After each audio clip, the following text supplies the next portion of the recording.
Okay, hello everyone, and welcome to this panel discussion on GameStop tug of war between traditional and contemporary investing strategies. With the recent happenings between GameStop, Reddit, and Robinhood, are we witnessing, in the words of a Reddit user, a tug of war between tradition and the future, or will this game be stopped? Among other things, this panel would discuss various things such as the role of social media platforms in retail investment, legal concerns about investors' activities on Reddit, retail investors' access to private equity and other private markets investments, and of course, some of the other issues that came up during the GameStop hearing. If you have questions, please feel free to use the Q&A icon at any point in time.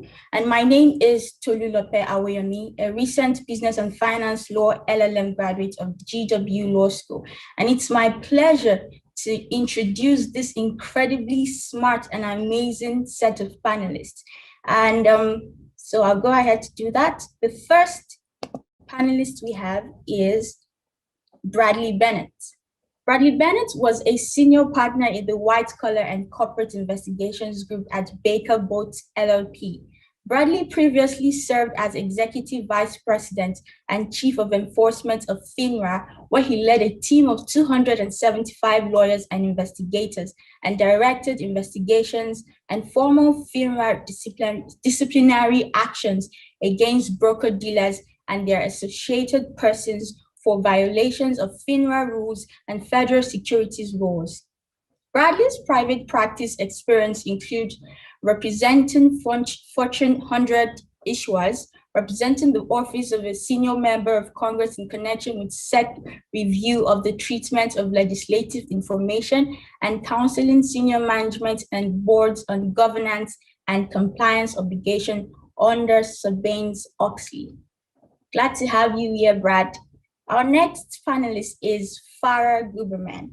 Farah Guberman is a partner in the litigation department of Paul Hastings LLP.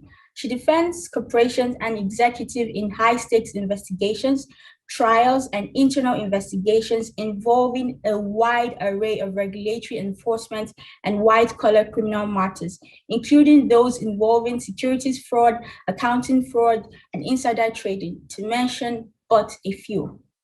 Farah has recently been recognized by Law 360 as one of the 5 national rising stars for White House and a legal lion for successes in her profile matters.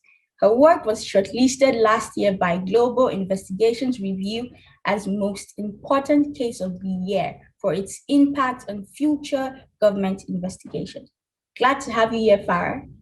Christopher Haley, who is also a co-moderator for this panel, is counsel in the registered funds practice at Simpson, Thatcher, and Bartlett LLP. He frequently counsels clients on the development of innovative retail products, complex asset management M&A transactions, and novel applications for SEC exemptive relief and investment company status issues under the Investment Company Act of 1940. Chris's practice focuses on advising registered funds, business development companies, investment advisors, and fund boards. Chris has served as the co-chair of the Investment Management and Broker-Dealer Regulation Committee of the DC Bar since 2017. Glad to have you here, Chris. And our last but definitely not the least panelist is Joshua Mitz. Joshua Mitz is an associate professor and Milton Handler Fellow at Columbia Law School, where he uses advanced data science for his research on corporate and securities law. Joshua employs empirical methods, including statistical analysis and machine learning, for his research on short selling, information transmission in financial markets, information leakage, and hedge fund activity, to mention but a few.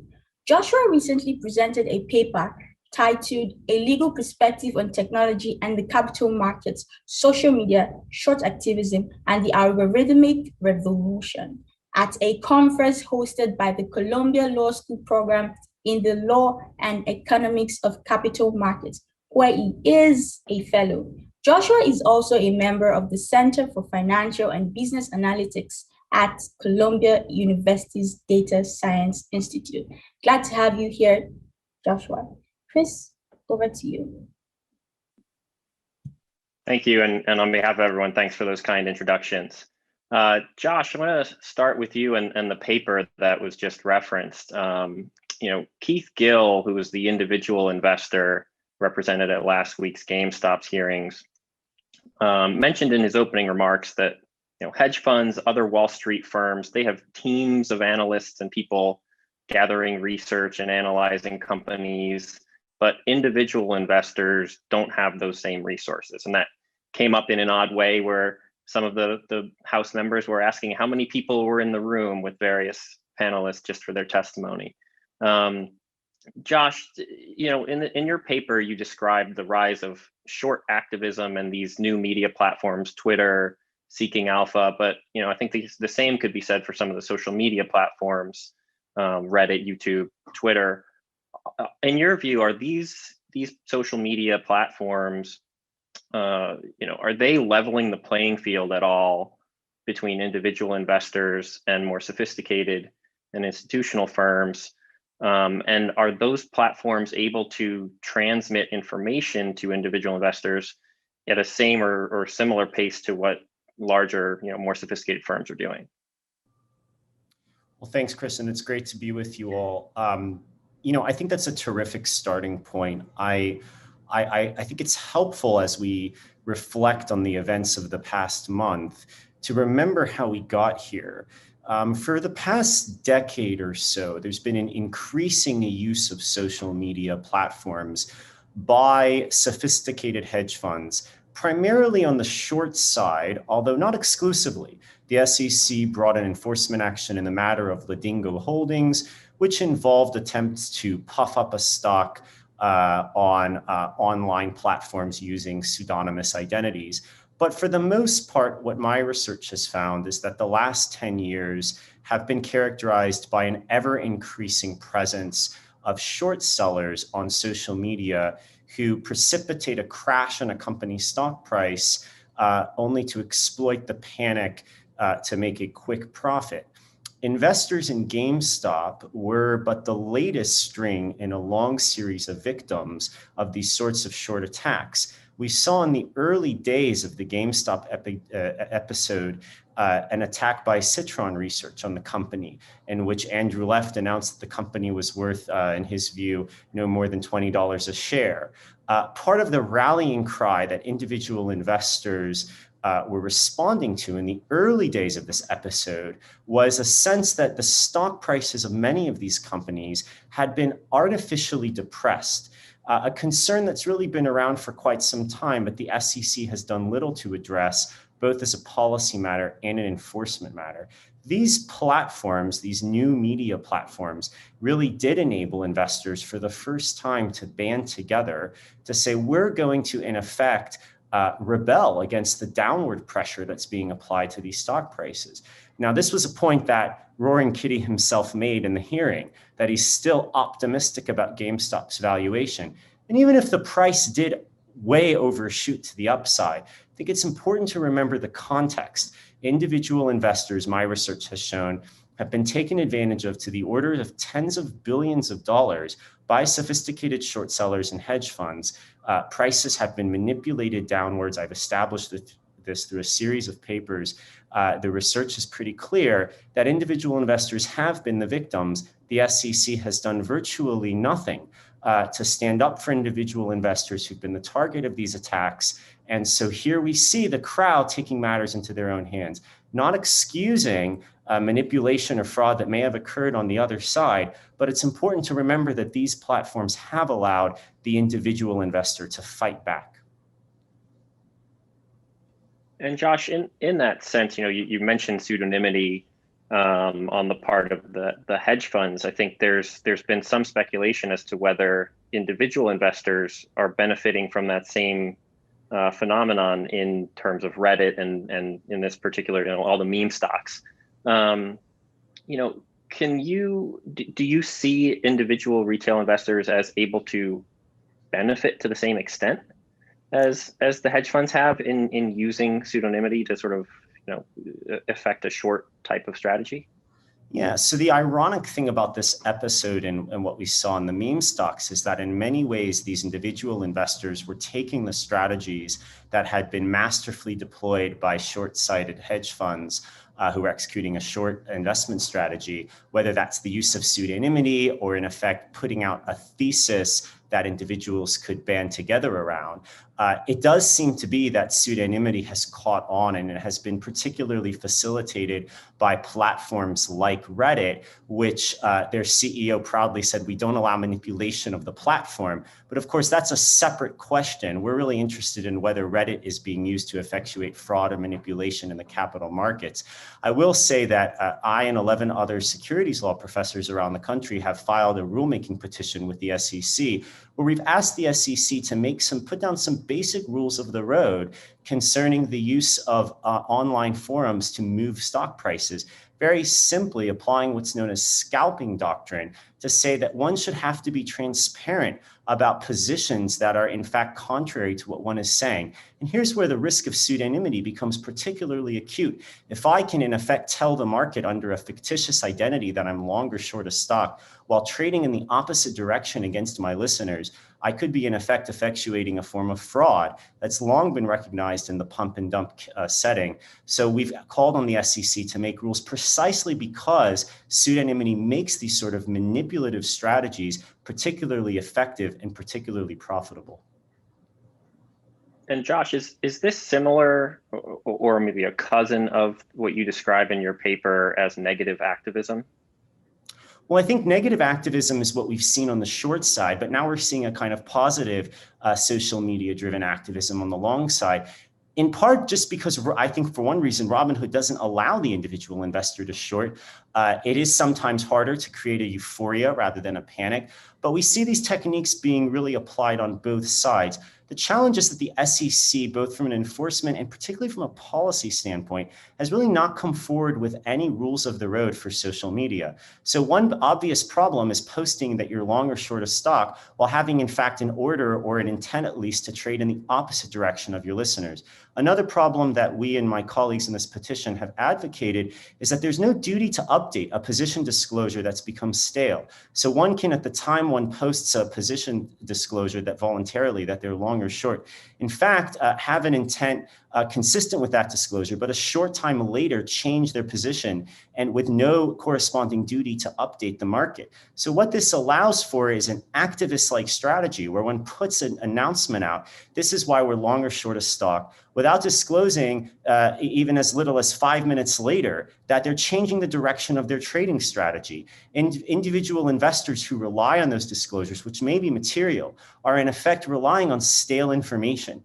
And even if the information was true at the time it was posted, that can lead to manipulative, in effect, trading strategies, which take advantage of these investors, a kind of activism at the expense of ordinary market participants who have no idea that the poster is, in effect, trading against them, exiting, taking money really from their pockets and pocketing those profits. So I have a question for Josh. It's very interesting comments, but scalping, as you know, liability turns on whether or not you have a duty to the person you're making a recommendation to. So traditional scalping is your broker's recommending something to you as he's selling out as you move the price. Expanded in the Tokyo Joe case many years ago to include newsletter editors and people who are giving advice for a fee, right? But here we have people on a chat room who have no relationship or duty to their fellow chat room members other than the 10b5 one. If what they say is actually material and they're lying about it, they would be liable under 10b5. So I'm just wondering how you would reach that and how you expand scalping to cover that. Sure. Well, the Zwig case in the Ninth Circuit, it's granted a bit old, but that was a newspaper columnist who arguably had no duty to his readers apart from his position as a newspaper columnist. I think by analogy, one can think of these posters as very similar to the columnist in Zwig. there have been, you're absolutely right, a number of cases in the investment advisor setting, SEC v. Thompson, probably one of the recent ones in the Southern District, summarizing a lot of the case law in this, which we cite in our petition. I agree with you that it's been a while since the SEC has applied scalping to liability to a case of one who lacks a pre-existing duty. And so some of that case law is on arguably shaky ground.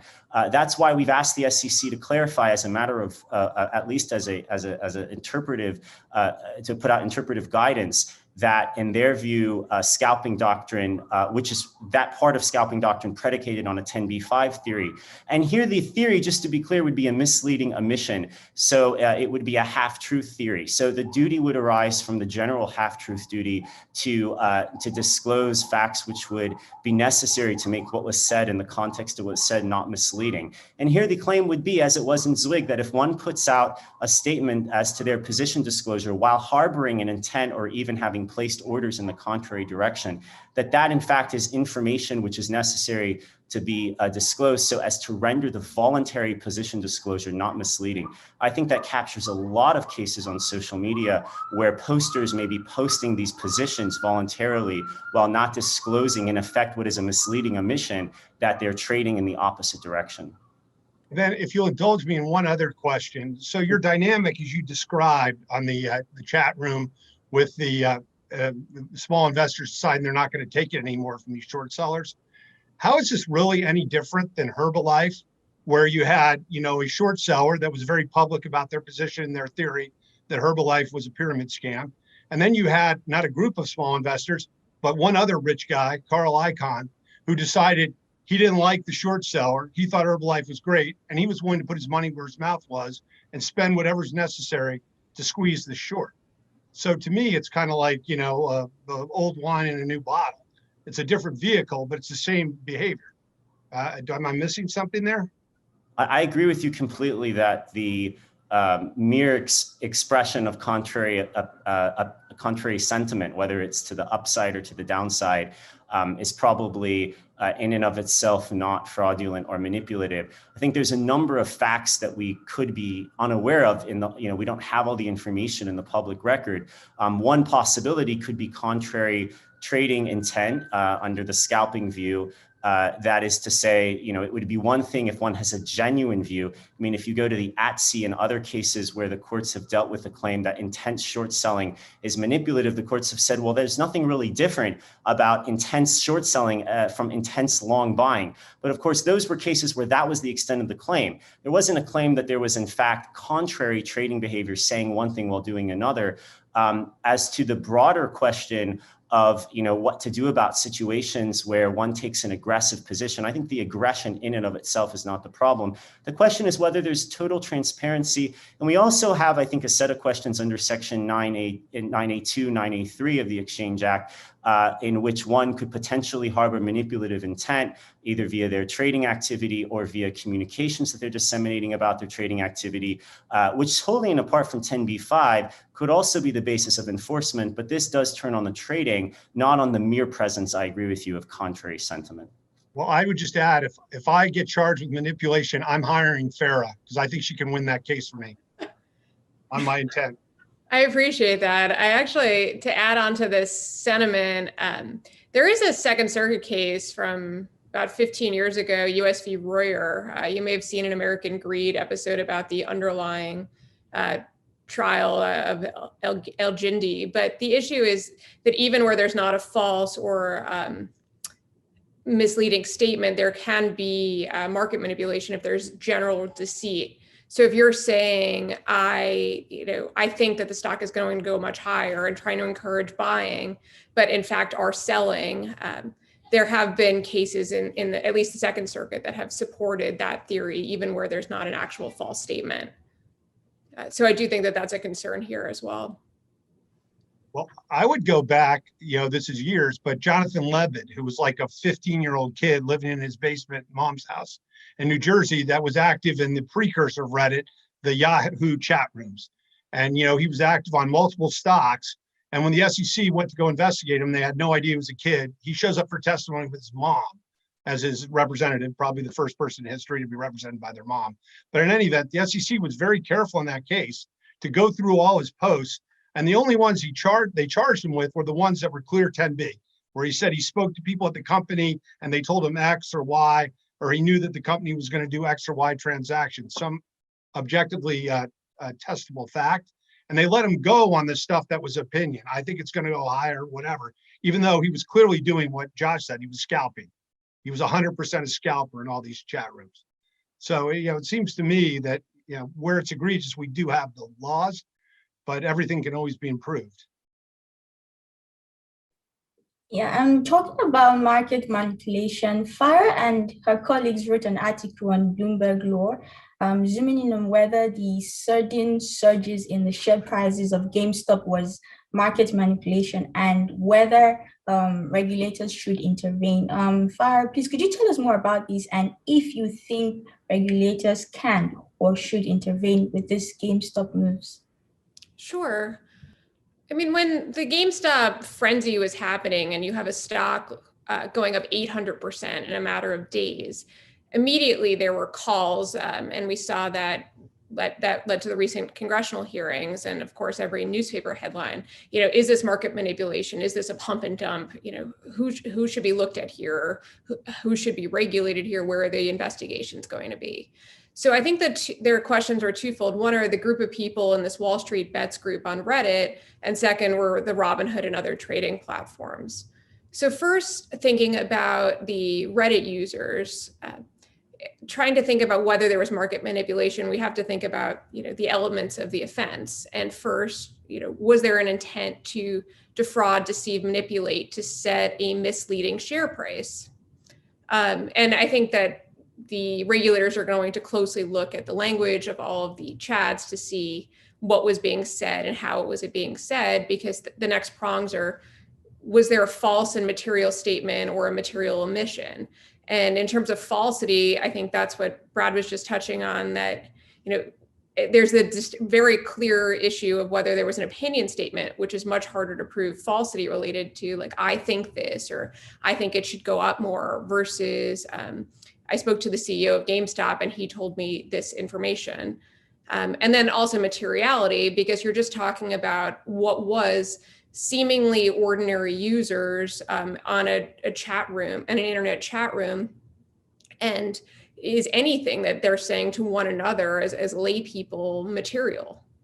Would it ever give rise to materiality? And I think that that's going to be a regulatory challenge, because there are also then going to be questions of, even if there was some nefarious intent, when did that manipulation start and when did the market forces take over? In the article on Bloomberg Law, we described it as a perfect storm of events, because you have this rise of trading platforms like Robinhood that gives so much access to so many people. Then you have a massive number of people working from home and with more time on their hands because of a global pandemic. And then you have, tweets from major people, major influencers like Elon Musk talking about the stock, so much media coverage. So there was just so much happening that it's going to be very difficult to say that this is when the manipulation started and this is what happened because of it. Then the other question is, of course, on the trading platforms where we see a flurry of civil suits, which I don't think have a high likelihood of success. And last week, a week or two ago, a judge in California already denied the request for a temporary restraining order to stop Robinhood from restricting trading related to GameStop. And the issues there are also Robinhood made certain decisions to restrict trading that was already tried in the court of public opinion with massive protests and media coverage. But everything that we've heard in the recent congressional hearings and that has come out is that the trading restrictions were, one, pursuant to user agreements that allowed them to restrict trading at any time, which is quite common. And second, for a legitimate purpose, which is to meet their clearinghouse and regulatory capital requirements.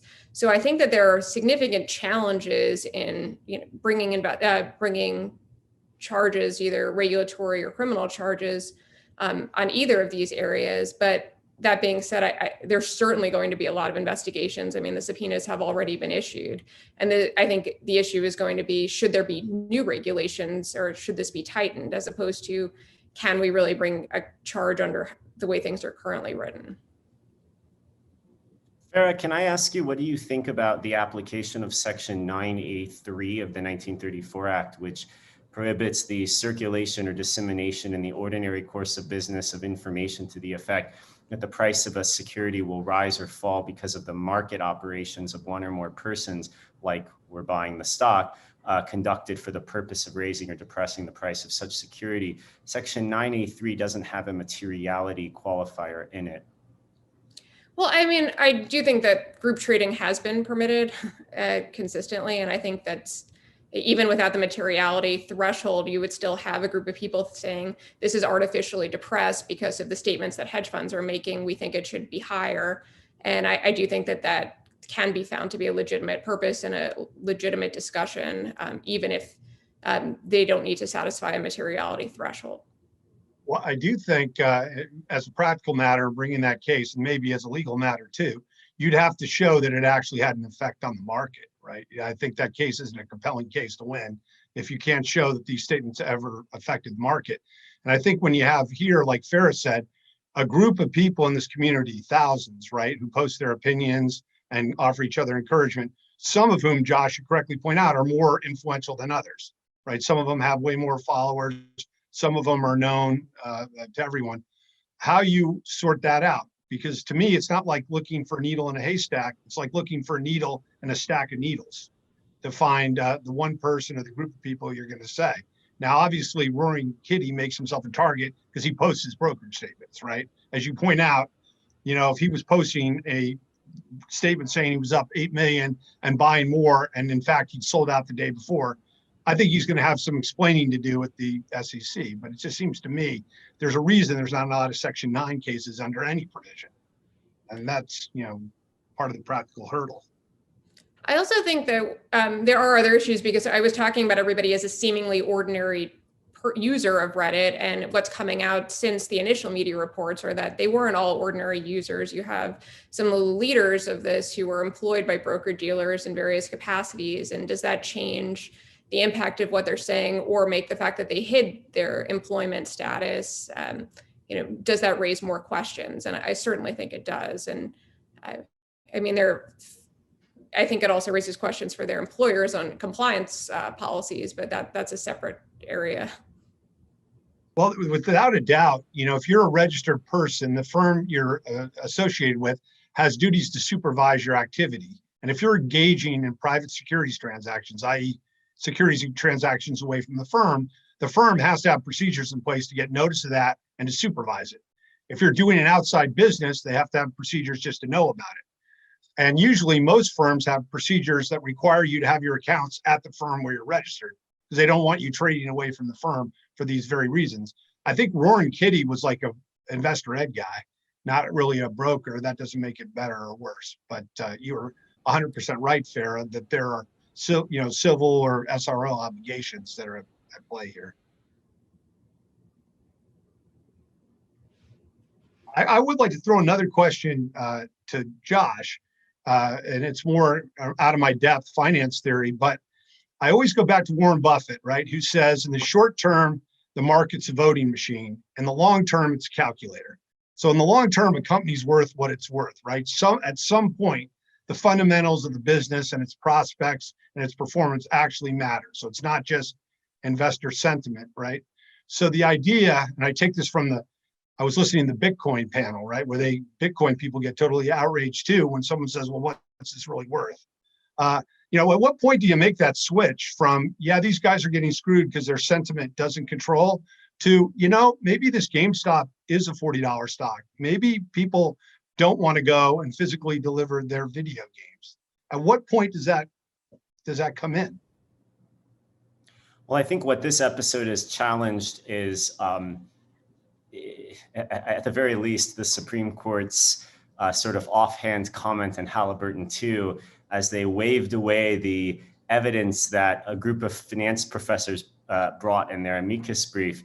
And Chief Justice Roberts said, we don't need markets to be perfectly efficient. We just need them to, in a rough sense, incorporate all publicly available information, which, I have a feeling that's not going to age well, with the greatest of respect to the Chief Justice, because, episodes like GameStop and, in fact, fraud cases and manipulation cases and the broader phenomenon of social media driven trading are calling into question whether market prices do in fact reflect information in a fundamental sense.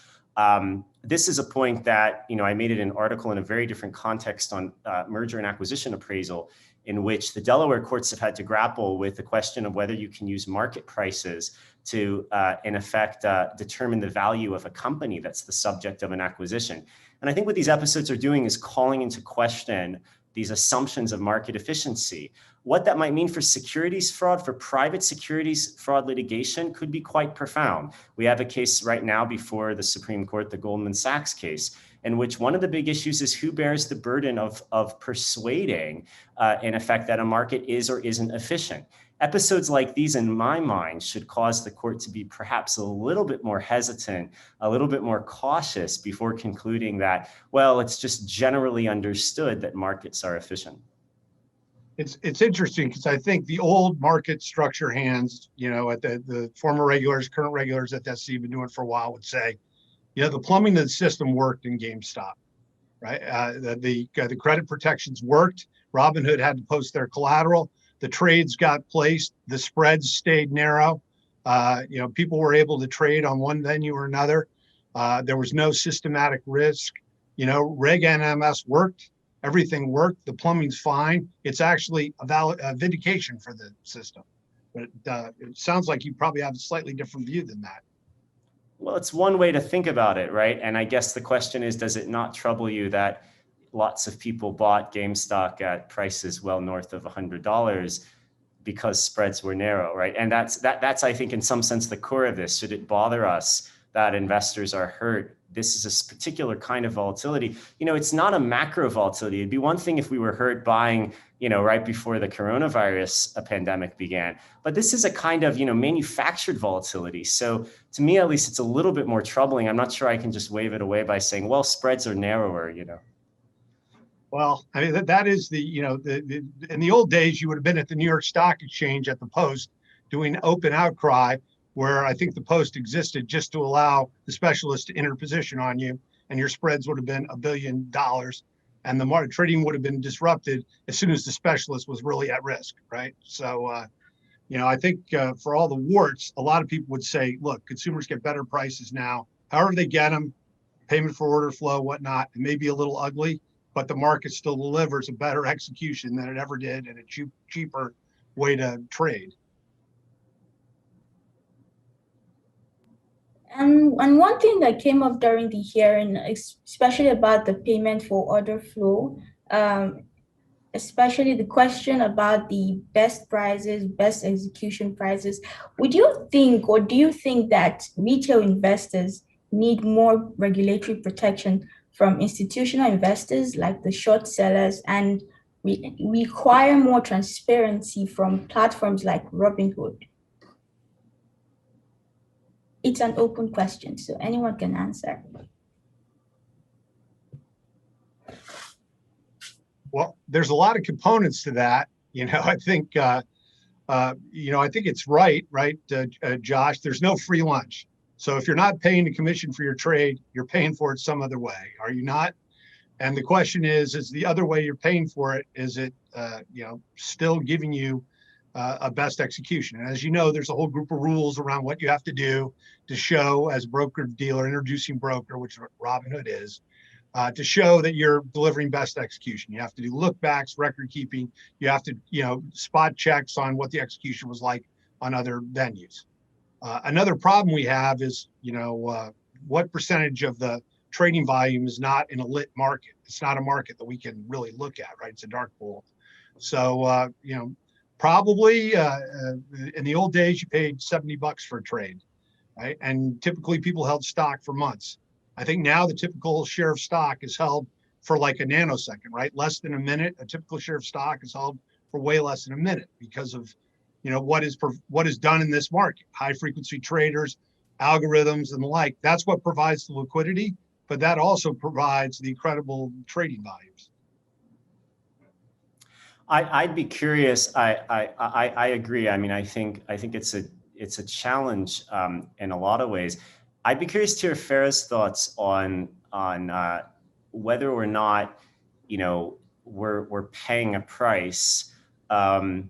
But, putting aside whether any individual defendant is guilty or not, or just putting aside the question of culpability. Should we be concerned, right, about a world in which the less sophisticated are being taken advantage of, or should we just accept that as a cost of our markets, and individual investors should stay out of it, even if we can't find a culpable party? I mean, I think that's a very interesting question, and it certainly touches on the remarks made by Commissioner Pierce earlier today. I do think that the regulator's responsibility is to protect unsophisticated investors, where they are at least fully made aware of their risks, and protected it, in a way that allows them to participate in the market, without somebody, losing $730,000 and committing suicide. I mean, I think that people need to be aware of that this is an extremely risky practice, and that the platform is making money in certain ways. And even if you're not paying per trade, they're receiving fees and in other ways. And that's a permissible way within the market, but this is what we're doing. And as long as there's a lot of transparency and risk disclosure, I think that's the role of the regulators right now. And so even if there's not culpability with the GameStop trading, I think that this is something that should be closely looked at, particularly as Brad describes it, as the gamification of trading. And I think that that's what's happening now. And it's not a video game that you're playing. It's real money, real risk. And it's not all fun and games, and it certainly should not be thought of that way. Well, I would say this, I think at the hearing it came out that the median account at Robinhood is $250, the median. The average account is $5,000. And that the median, the average Robinhood investor kind of behaves like a typical buy and hold retail investor. The average Robinhood investor does buy, kind of mainstream ETFs and kind of holds them, right? So, to say that the entire enterprise is a bunch of people playing video games with stocks, probably not true. I would say that also, if you're trading in small numbers, like the traders who have been, kind of featured in the Wall Street Journal, people lost $2,000, $3,000. Well, maybe that's a cheap way to learn the lesson of touching a hot stove. Maybe that's a cheap way to learn that, better than to be taken by Madoff when it's your entire retirement savings. But, to me, at some point, if your platform encourages active trading and rewards that with confetti and the like, and encourages, kind of the frenzy, you're making a recommendation, or at least you have to be judged under the customer communication rules, which require a good faith and a basis for someone to evaluate what you're telling them. But I do think kind of with millennials or Gen Z or whatever they are, whipping themselves into frenzy in a chat room and then going out and trading the stock, not an indication of value of the stock, not an indication of problems in the market, but behavior that you have to learn from. Because at the end of the day, the stock's worth what it's worth. It's worth something that's tied to its underlying economics. So I would say, at the hearing, there's probably some legs to look at, like what Professor Josh said, to look at, should there be broader rules about what you say in these chat rooms? Broader kind of, could scalping be like a tender offer rules? You don't have to use the information in connection with making a trade for it to be insider trading under a tender offer. You just have to have it. So your information, you might not have to have a duty, but if you scalp, you're still a scalper under some kind of subset of the rules. I think they will look at, should short sales be more transparent? They will look at payment for order flow, but the fact of the matter is payment for overflow, when they look at it, they're going to find out clients have to pay, investors have to pay some other way. So is there a cheaper way for them to pay? One thing I'll say on this point is I tend to agree that there's very little that can be done, unfortunately, to the Robinhoods of the world, or should be done, in some way halt stop individuals from gambling. I mean, it's sort of like saying, casinos are at fault because people go to casinos. That being said, we aren't operating in a regulatory vacuum. So take Rule 15C3.1. So we have a net capital rule for broker-dealers, but we don't have any requirement that broker-dealers satisfy their net capital obligations in a way that does not involve suspending trading privileges. One could easily imagine an obligation perhaps similar to what we have in the banking setting, where customer access to trade is just a rule that one cannot violate. And it would be a breach of one's regulatory obligations to satisfy their net capital requirements by suspending customer trading. So I think, there is a little bit of a paradigm of it's all or nothing that we heard from Vlad in the hearing. Well, this was a once in a, blue moon, 300 million odd event. Well, you could have higher capital requirements that anticipate volatility. GameStop went up by 400% almost from the beginning of January till the week before it all happened. So this wasn't like they had no warning of the impending volatility. We just kind of ran it a little, they ran the engine a little hot. They ran the car on a tank of gas that was pretty close to empty. And then later said, oops, sorry, we had to raise $3 billion.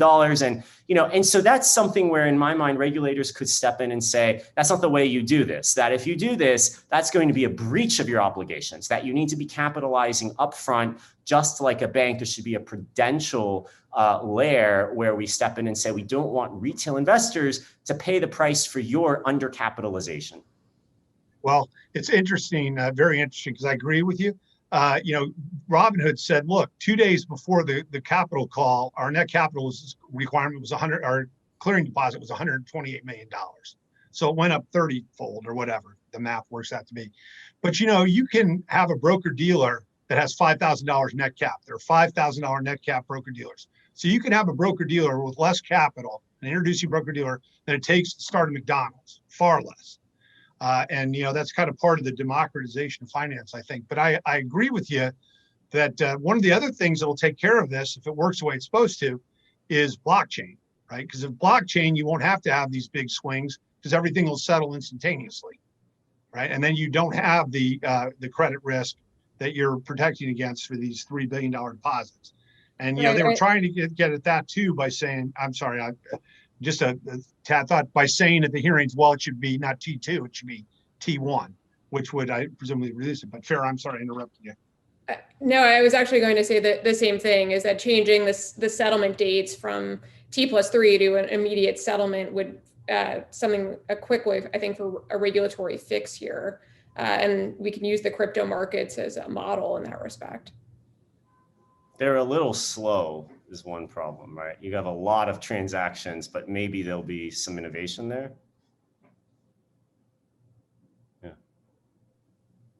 Yeah, just touching on that point, Farah and Brad and Josh, what are we've touched on some of the things that move Robinhood in this case.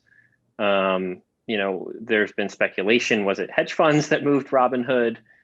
Clearly, the T+2 settlement is something that in the hearings last week, folks were suggesting that even if we went to T+1, never mind same day or instantaneous settlement, that the capital requirements would be significantly less. Of these factors, if any of you had to put the blame for the halting of trading or the situation Robinhood found itself in, do we think it's any of those, T+2 or hedge funds or payment for order flow or any of those factors? Well, I'm going to go out on a limb here and say, if a hedge fund did call up Robinhood and say you should suspend trading, I'm getting killed. Even Farah couldn't get them off that call. Yeah, so I'm going to say that probably didn't happen, right? I'm probably going to say that the capital requirements built, as I said, unprecedented volume. That's what I'm going to say. I think nobody would embrace a functioning blockchain that quickly settled transactions more than the firms, more than the clearing firms, nobody, clearing brokers. No one would embrace that more. The less capital that's required, the better for everybody. but I may be wrong on that. And I guess the flip side of this question, and Josh, maybe I'll pose this to you, is was it really just the retail investor who put Robinhood in this situation because of the sheer amount of trading activity, right? There's been some statistics show that retail investors doubled their portion of the average daily trading volume in the US last year from 10% to 20%. Some of that may be pandemic driven or not, but how much of just the sheer activity of retail investors is the cause here? I think that's a great point. I think that we have seen an increasing embrace of technology, which has been part of the rise of fintech as an industry, retail fintech. We're seeing this in a number of areas, from banking and consumer credit all the way now to the capital markets. I think this really highlights a serious organizational and cultural shortcoming at the SEC and in the regulatory apparatus more generally. I think that we're seeing as an industry innovating faster than regulators can keep up with it. Maybe to some extent substantively, but I think especially organizationally. So, if you think about the typical SEC FINRA enforcement apparatus, and I can say it's public on my CV. I advise the Department of Justice Securities Fraud Unit, so I've had the opportunity to observe how some of this functions. You're talking about individuals who are very skilled, very talented, but by and large are lawyers and have legal training.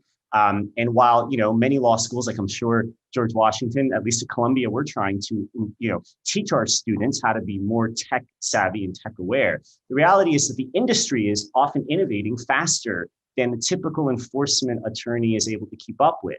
And that's especially all the more so, I think, when one thinks about the role of data and the centrality of data and identifying potentially manipulative or concerning patterns. We've seen some investment of this. The SEC was announced several years ago, launched a market abuse unit, the purpose of which was to conduct high-end data analytics. But with the rise of so much volume in retail trading, we're really seeing, I think, an information overload problem. The consolidated audit trail is now, 10 years, if I'm counting. And so this has been, there's been just a number of technology efforts which the SEC has tried to engage in to really wrap their abilities, wrap their minds around what's been happening in the industry. I think what this highlights is the need for fundamental changes in how we think about enforcement, how we think about approaching problems like these.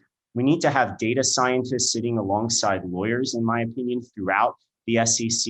We already have, I know, some of this in FINRA, but I think we need to see a culture of technological competence that looks like, okay, we're now seeing a trend of retail investors participating more and more using these apps. Where are the problems likely to crop up?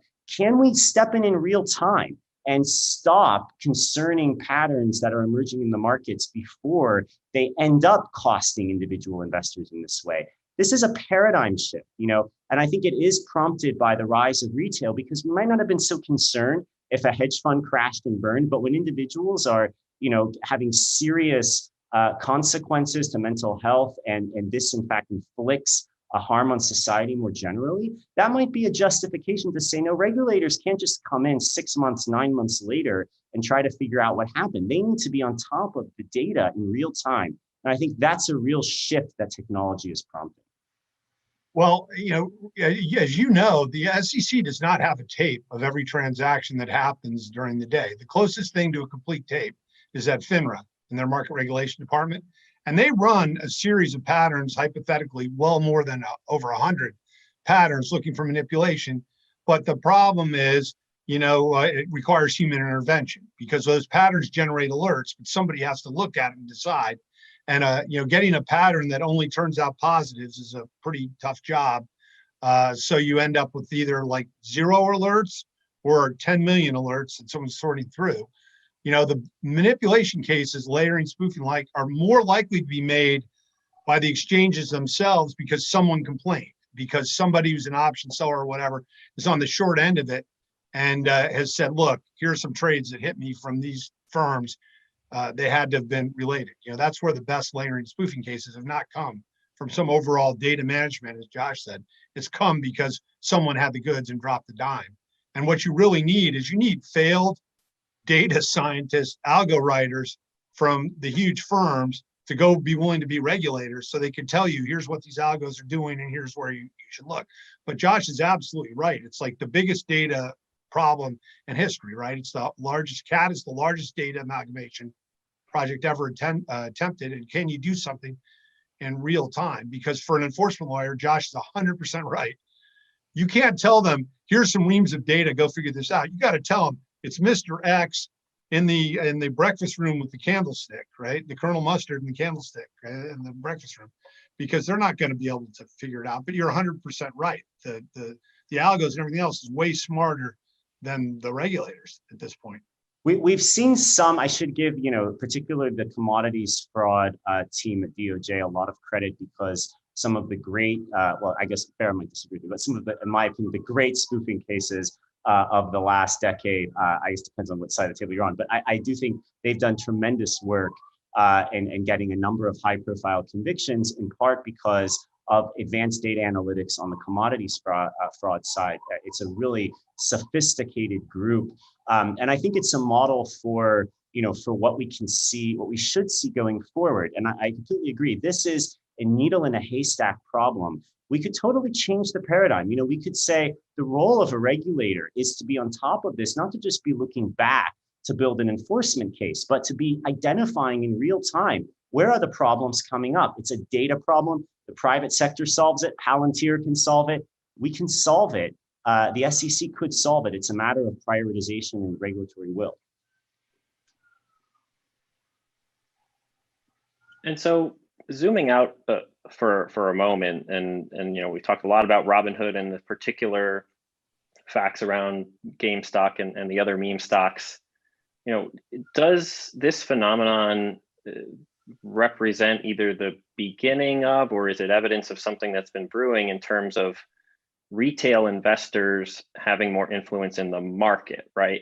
We've talked a bit about, retail investors and information flow and the leveling of the playing field there, but it would seem by many accounts that individual investors were able to group up and actually move the market for at least a couple stocks in a previously never before seen way.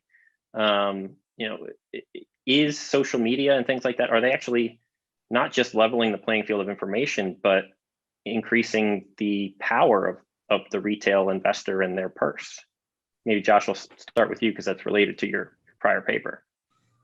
Yeah, I think to some extent that's right. I think we are seeing it's funny, a lot of scholars who would think about the capital markets for the past, I'd say for the past 10, 15 years, maybe even 20 years, have focused on the rise of index funds, that the big story has been the concentration of ownership in the hands of a small number of investment managers like our BlackRocks, Vanguard, State Street, Fidelity, and the concern that the average investor is just checked out. The average investor has put their cash in an index fund, and that's good from a portfolio management perspective because you're getting the most return for the least risk. The management fees are going to be the lowest they can be.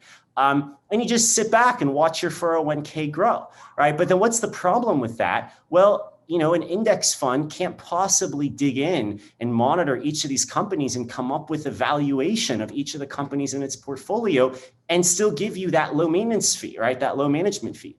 So we saw in the last, decade, 2 decades, this evolution away from the retail investor, that the retail investor wasn't playing such a big role in our markets.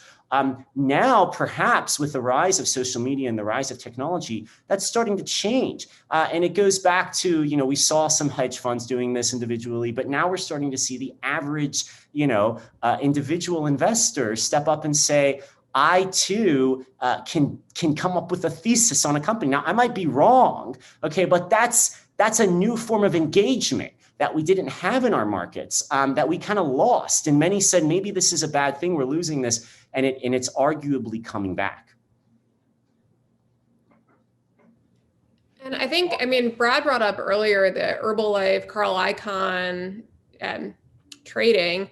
Here you have a group of retail investors who group together and move the stock price the way in which, typically a billionaire or a major hedge fund would have to come in. And I think that says a lot about, empowering the retail investor, and that they can, in theory, if they're willing to take on the risk and they understand it, they can, play the same game. Well, I like the Wall Street Journal article today that basically said, yeah, you're dependent on a greater fool theory, though. The people that moved it, this mob can move it for a short term. They could squeeze a short. There's no doubt they've now proven that they could squeeze a short fund, a hedge fund. And the hedge funds have got to, I guess, Josh, they've got to take that risk into account. Like they've got to now look at their names and their investment theories and say, okay, which one of these are likely to arouse somebody's passion, because they can be squeezed. But, to me, it's like still, it's not investing, right? It's gambling, because you're basically gambling on the mob's staying power. And I think the people who made money are the people that look more like the scalpers that Josh is talking about, right? They're people that were out of that stock, probably in the 300s.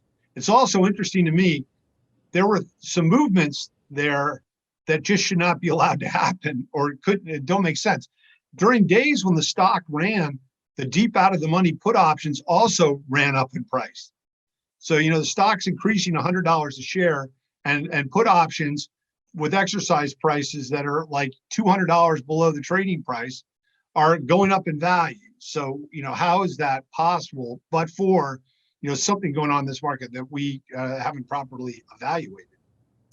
I'd add to that one, though, I think, while I agree completely, and the greater fool theory is very compelling when one thinks about a scalper, the fool is the person on the other end of the transaction, unaware that they're being traded against in either direction, whether it's a long purchase or a short sale, followed by an undisclosed cover trade.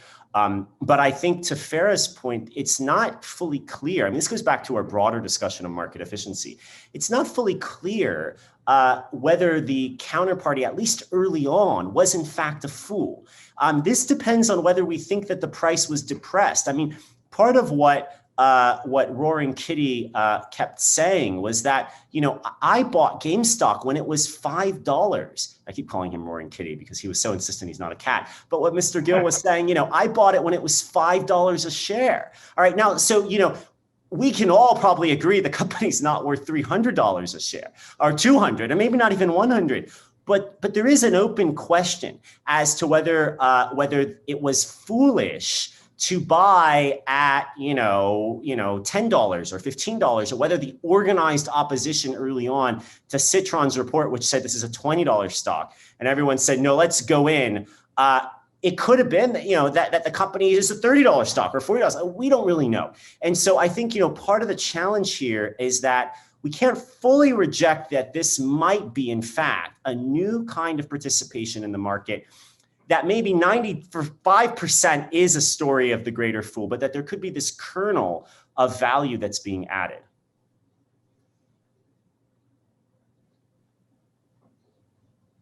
Okay. Chris, one of the very first questions at last week's hearing was why Robinhood users cannot invest in Robinhood itself. In fact, none of the other companies represented at the hearings are public companies either. Former SEC Chair Jay Clayton frequently commented on barriers to private companies going public. The fact that the private companies are increasingly going public at later points in their life cycles, and the resulting inability of retail investors to invest in private companies during their most significant periods of growth. Zooming out, what do these recent developments and trends signify in terms of retail investors' interest in private equity and other private market investments? Yeah, so I approach this meme stock phenomenon from a significantly different angle than our other speakers, I think. To me, the interesting and the most fascinating part of it is just the amount of attention that this received, both from the media and the average American. I mean, during the height of trading on January 27th, GameStop was the most Googled term on Google, with over 10 million searches in the US. And to put that in context, that's the same number of searches for the Super Bowl on Super Bowl Sunday, which is the most watched TV event every year. So, that coupled with, the subreddit Wall Street Bets gaining 5 to 6 million users and being visited hundreds of millions of times a day by others, that's what caught my attention.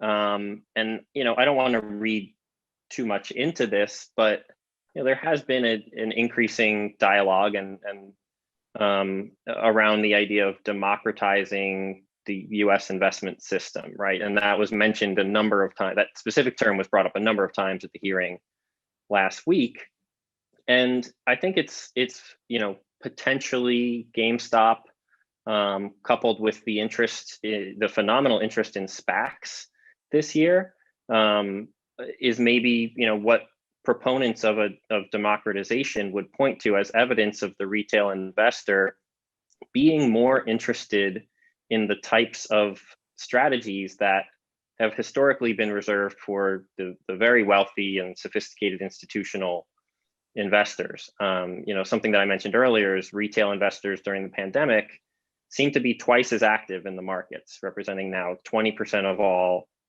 trading volume. And, I think one of the things that proponents of democratization point to is that in the US, the number of public companies, which are the primary way that retail investors get to invest in the market, that number has declined over the years. And there are a couple reasons for that. Some of them are regulatory. You have to file public financial statements if you're a publicly traded company.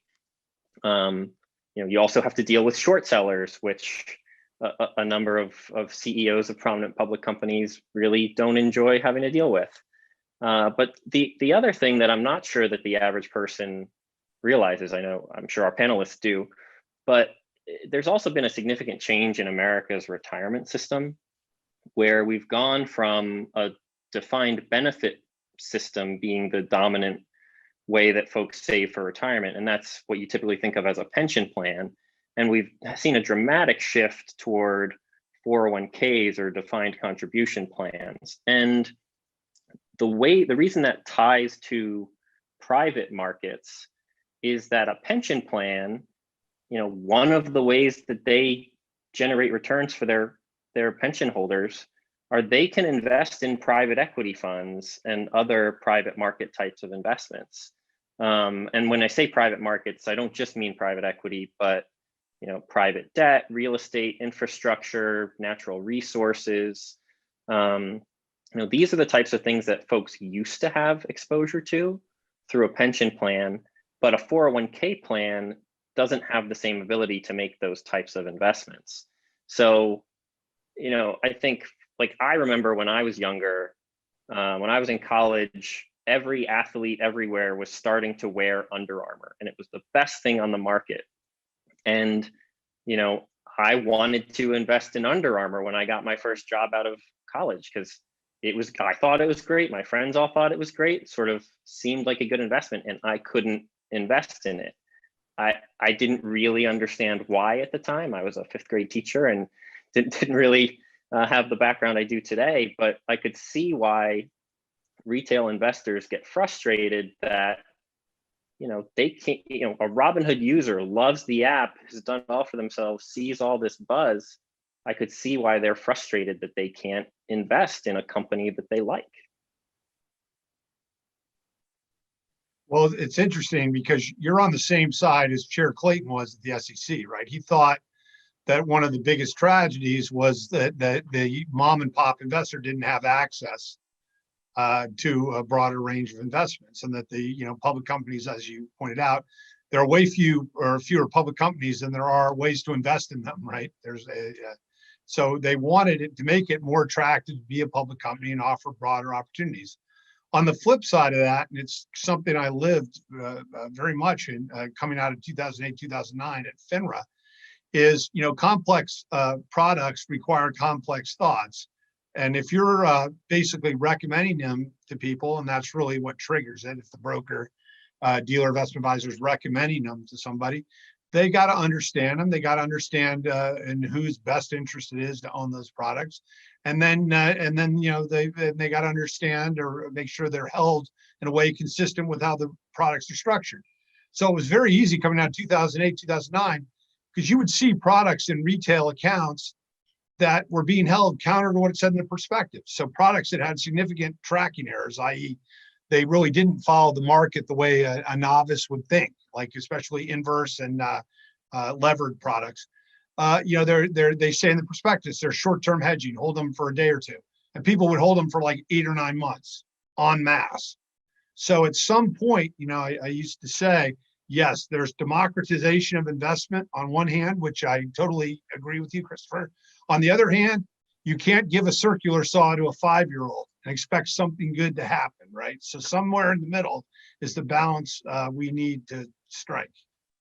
Oh, I think that's absolutely right. And I mean, even to take that example a little bit further, right? The auction rate securities market in 2008, 2009 was something that institutions and individuals were holding. They thought these were highly liquid, cash management types of investments. And even the sophisticated folks had no idea that these auctions could freeze up and your money could just get locked up, right? And so I do think there's a distinction between a sophisticated investment and a strategy that is maybe, a private equity strategy isn't actually all that complicated, right? The work of it, the hard part is, the underwriting, the research, the picking of the company, but it's an equity investment by and large. We'll set aside all the fees and other complicated aspects for purposes of this discussion, but I think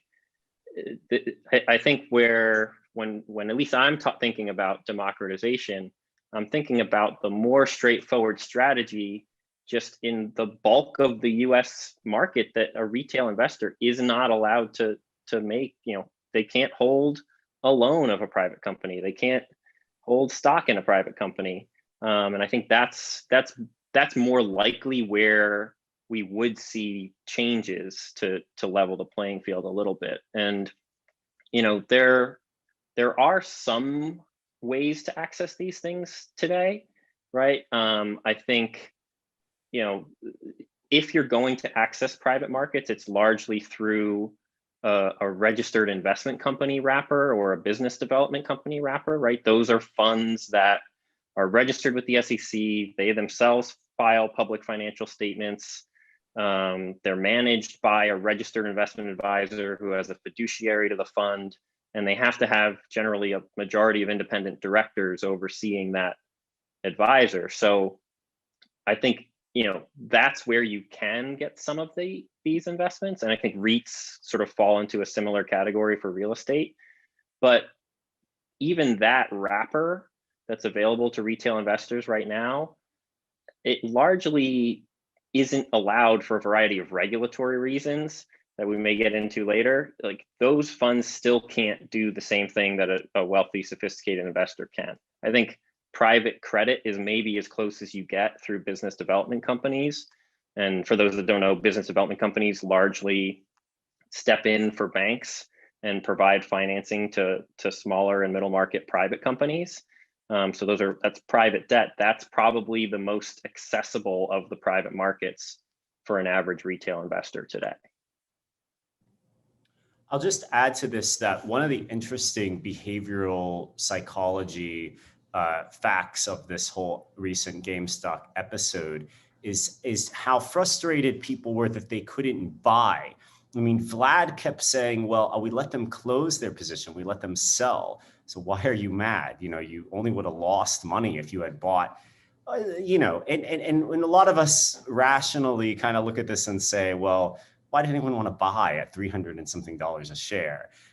But I think, Chris, it does speak to the psychological point you're making, which is that it's that the playing field should be level for everyone. This feeling that, if we want to speculate, we should be able to. I mean, I actually do think there's a more rational reason, which is that they saw GameStop as a kind of battle, a kind of epic war between the longs and the shorts. And they believed that on the other side of this was just a mountain of short hedge fund capital that was going to crush the stock, and that they had to put the bids in to keep it up there, which is a fascinating story of people maybe having too much time on their hands. I mean, it's sort of like, you're really preoccupied with something in life that there's other things maybe you could be preoccupied with. But, there is something to this notion that, when we translate it to longer term investing, that I'm kind of I don't have the same opportunities that everyone else does. But I think Brad's exactly right. I mean, a lot of these products are as dangerous as a buzzsaw. And when it blows up, there's this inevitable question: how could you let people invest in that? Just think about the ICOs. I mean, more recently, right? I mean, it's how many of them were a fraud? I mean, there's a Penn Law professor who did a study that just 70-80% of them didn't exist. There just was no token behind the white papers. So, it's really a challenge of the appropriate level of paternalism. But I think this psychological impact of being locked out of the market just resonated for that reason. It's interesting, like for the retail investor, like you're talking about the base retail investor, their number one problem is they don't save money to invest, right? So the number one problem of retirement investors is they don't save money for their retirement. The number two is they're prone to do the worst possible things, right? They would sell at the height of the down market, and they would buy when the market's at bubble heights, right? So they won't stay invested. And then over time, I really think if you look over time, no matter how fancy you get, you can't outperform. No manager can outperform an index. Now, if you can buy the S&P, I'll take the S&P. You take whatever wrappers and everything else you want, and let's check back in 15 years and see who's at. But I'll take VOO, the Vanguard, Fortune 500, right? And we'll see what happens. So to me, it's a very interesting question whether or not even active hedge funds can't beat the index over time, right? We looked at I think it came out today and said the top 25 hedge fund managers made $32 billion last year. So how did they do that if not for the fact that there's some market inefficiency of people paying for their advice, right? And one of them was Simon, whose two public funds were down 20 and 30%, but lo and behold, their private fund that's for employees was up 75%. So, so to me, I'm not sure that there's like the man behind the curtain in The Wizard of Oz actually is any better than, just investing in the index. I do think that's a little apples and oranges though, right? Because, as you point out, and as was in possible SEC Chair Gensler's book maybe 20 years ago, the idea that an index fund on the S&P 500 versus an active fund, there's some pretty strong evidence that the passive fund is better for investors. But here we're talking about investments that an index fund can't invest in either, right? So in some ways, I think, 50, 70 years ago, when folks' retirement plans were in a pension fund where the pension was picking the investments for them and could pick these investments, folks had exposure to this stuff that they just don't have now. And it's also a bigger portion of the pie that is unavailable to them now. So it's kind of, I think the active passive debate is separate and apart from this, right? No one is saying that you switch from a typical 60-40 diversification between stocks and bonds more and allocate everything to alternative private market investments. But if you give people just a little piece of it, the argument is there's less volatility to those investments and potential for upside. If you've been able to invest in Uber 5 years ago as opposed to a year or two ago, you missed out on some stuff. This is totally anecdotal, but I have kids that are in their 20s, and one of their friends was crowing how they made $3,500 on GameStop options trading, and so their two sentences were: first was, I made $3,500 trading GameStop options. The second sentence was, Mr. Bennett, what's an option? all the more reason why those in the industry would say, hire a fiduciary investment advisor to pick these things for you, right? It's kind of the myth of the mutual fund. A bunch of folks who can't afford a professional advisor pool their capital and then hire one together, right? That's the idea. I do have a final question for all panelists, which is more like a concluding note. So what's the way forward for retail investors? Well, I'll chime in first, and because it ties into my last remarks. I think the way forward for retail investors on a broad level, especially with respect to the private markets investments I was talking about, is the SEC needs to change a couple of things to really broaden that playing field. And I think there is a bit of a growing consensus on, if you're going to level the playing field at all, you would do it through the types of funds that I reference, and do it in such a way that either, a typical investment company could invest in the private equity or private other funds that make these investments, or you make it easier for the registered investment company to invest side by side with affiliated private funds. Both of those systems are either not available or currently very broken, and not really practically something that the asset management industry can offer these types of products in. But I do think any changes in that way needs to be really carefully considered, because we are talking about investments that are very illiquid, right? And a retail investor has a much higher likelihood of needing to access their cash for, emergency expenses, medical expenses, to buy a car or buy a house. And they do need appropriate protections and some way to get liquidity in those investments. So I think there's a lot of wood to chop to make that happen, but I do think we're going to get there at some point, and that might, to Josh's earlier point, make people feel like they're more a part of the American investment system if they're not locked out of now the majority of companies that are formed here.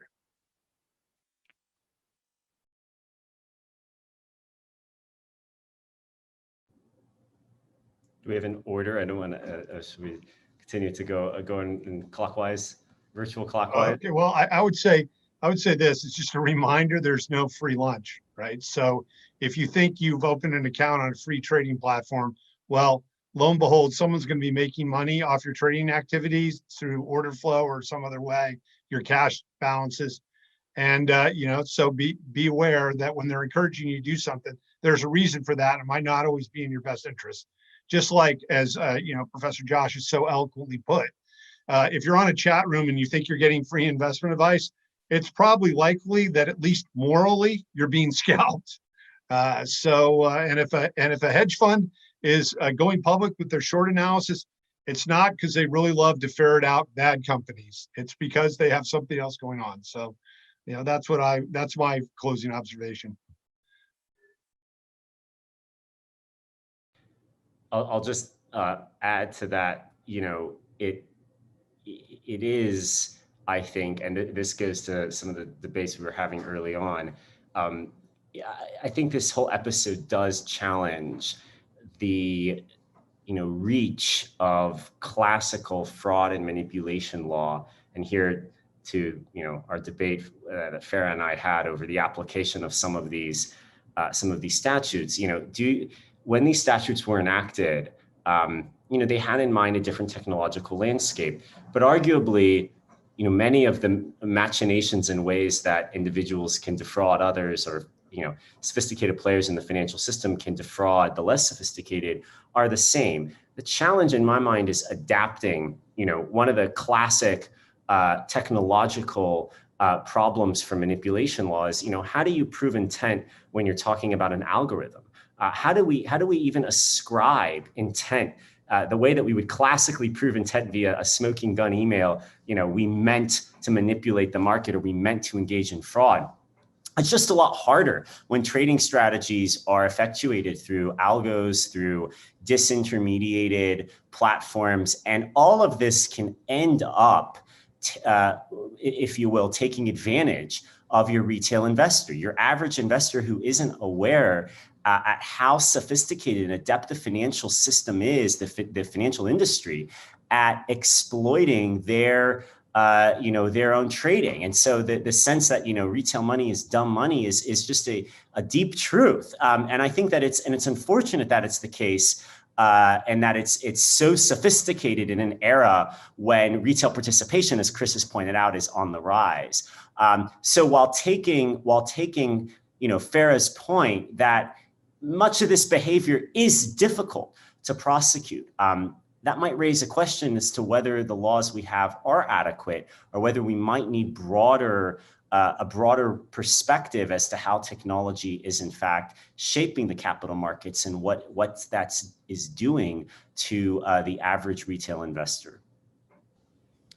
And I agree with that completely. While there may be issues that are difficult to prosecute the way the laws are currently written, that doesn't mean more protections shouldn't be implemented to for retail investors. And I think the suggestion of maybe bringing in more data scientists, things like that make a lot of sense, because the technologies always move much faster than the laws. And the SEC put in its Internet Task Force 20 plus years ago. They certainly are not prepared. We're not prepared for this. Whether they should have been, or that's a different issue. But everything needs to be closely looked at, because there's more volume than ever. And I think the more people are home, with the pandemic, this is just going to keep happening.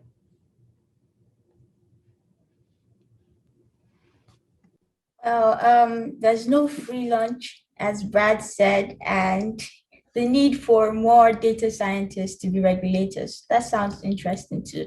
And of course, in my opinion, I do think that right now we have two sets of investors, retail investors. We have the traditional, those who before COVID were retail investors, and then the contemporary, that's those who are, because they're stuck at home, they just have to, they've taken a new hobby for retail investments.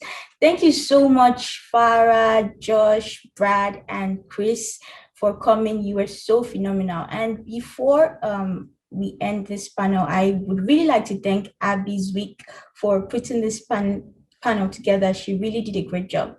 And thank you so much.